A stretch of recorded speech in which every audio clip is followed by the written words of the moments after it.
I just started doing an investigation of this American Eagle ammo that I had such poor issues with. So I'm going to take up the first one, and I'm going to look at the primers on the back of this thing. This is from the same box.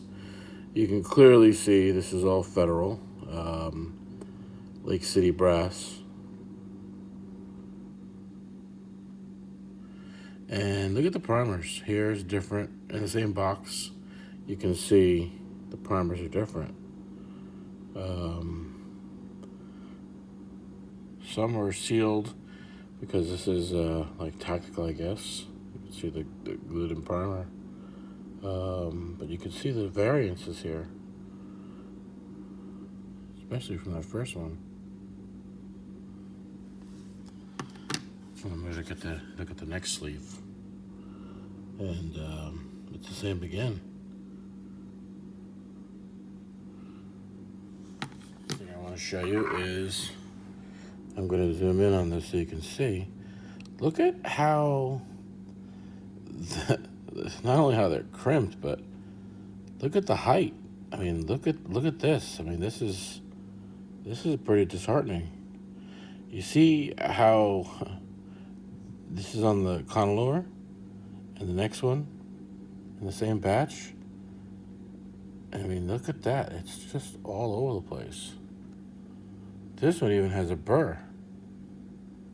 I don't know how that passed their QA. Same thing with this other one. You can see that. There are no way sized the same way. I'm just blown away. The crimp is different across them as well. That's just one. Let me go look at the second one. This is in the same box. Look at I mean, it's just all over the place. That is a huge difference. I'm just blown away. Hey there. So I'm not trying to give anybody a hard time. I understand that this is not match grade ammo. This is just standard Federal plinking ammo, but I would expected better results at 100 yards. I've seen better results at 100 yards, but on this American Eagle ammo, I'm kind of all over the place here, so it's a little bit of a concern. I went ahead and created a spreadsheet, which I will share with you guys. I'll take some pictures of it and then put it up on the screen. All right, and we can talk about it. But it's very interesting what kind of results I'm getting. Try to hold this as steady as I can. I'm on my iPad here. This is Federal American Eagle 22355 grain. The first case here is an overall length of 2.196 with a case length of 174. In fact, almost all of them were 174, so they trimmed these perfectly.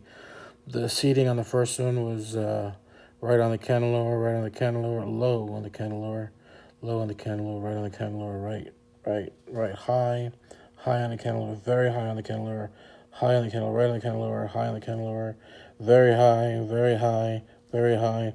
And this one was over the cantilever, believe it or not. Very high, and then low on the cantilever.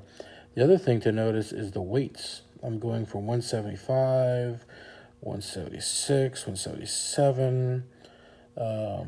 So my weight of the brass, even though it should all be the same brass and the same manufacturer, it leads me to believe I've got a different powder charge, as much as 2 grains off, maybe almost 3 grains off.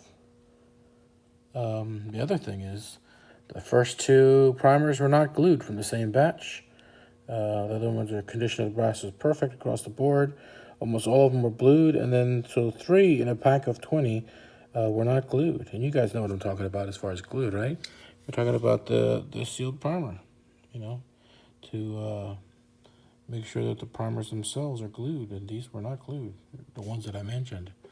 So pretty interesting information. I want to go on the overall case length here, and you can see my overall case length varied tremendously.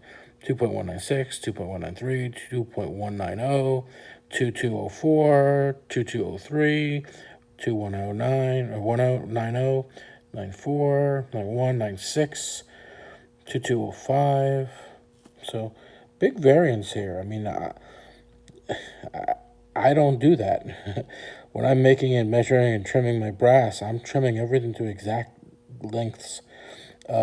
Except for 2 cases in here, all the cases themselves were trimmed perfectly to 1.74, with 2 exceptions, actually 3 exceptions. One was 1.75, 1.745, and then 1.738 and 1.730.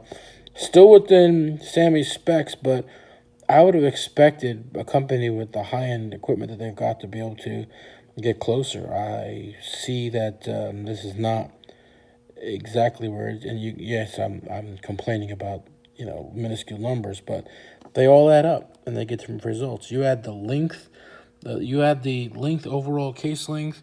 You add issues with the case length itself, besides the overall bullet length, and then you have different seatings with the candelure on the same batch. Then you add different powder charges. Then you have some that are glued and not glued. And the only thing I didn't measure was the crimp, because that's kind of hard to measure on how exactly they did the crimp. But I would suspect that if the overall case length is different, and clearly we had a couple of cases where they were over the candelure, that means that the crimping is different across all these, especially if it's different locations in the candelure. So that's the information I wanted to share with you guys, and I'm going to go ahead and check out their ammo and do the same thing. Lastly, I want to say in short, I'm not condemning anybody. I'm not condemning Federal. They make decent ammo. They make, match grade ammo. It costs a lot more.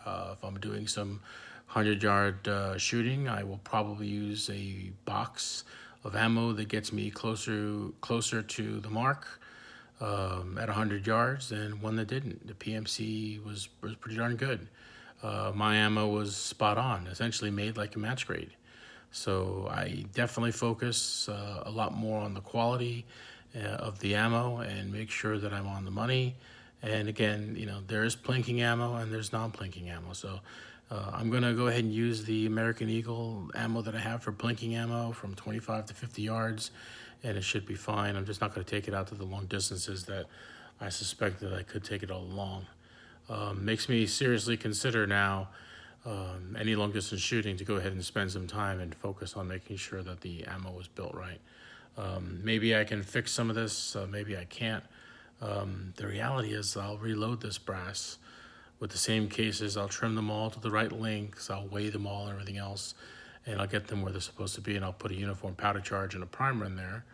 But I'm concerned. And also, how could they have primers in the same batch that were glued and some were not glued?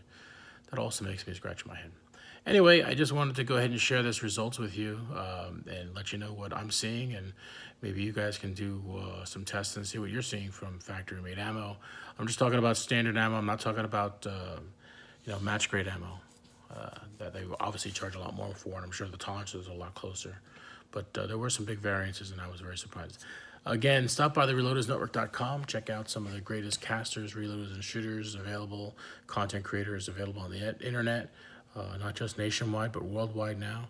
And stop by their social media, their chat rooms, and watch the videos. Some great guys up there. If you haven't already, smash that subscribe button on the bottom of the screen. I really could use the subscribers. I'm trying to get my count up, so I really appreciate you doing that. All right, have a great day. Thanks. Bye.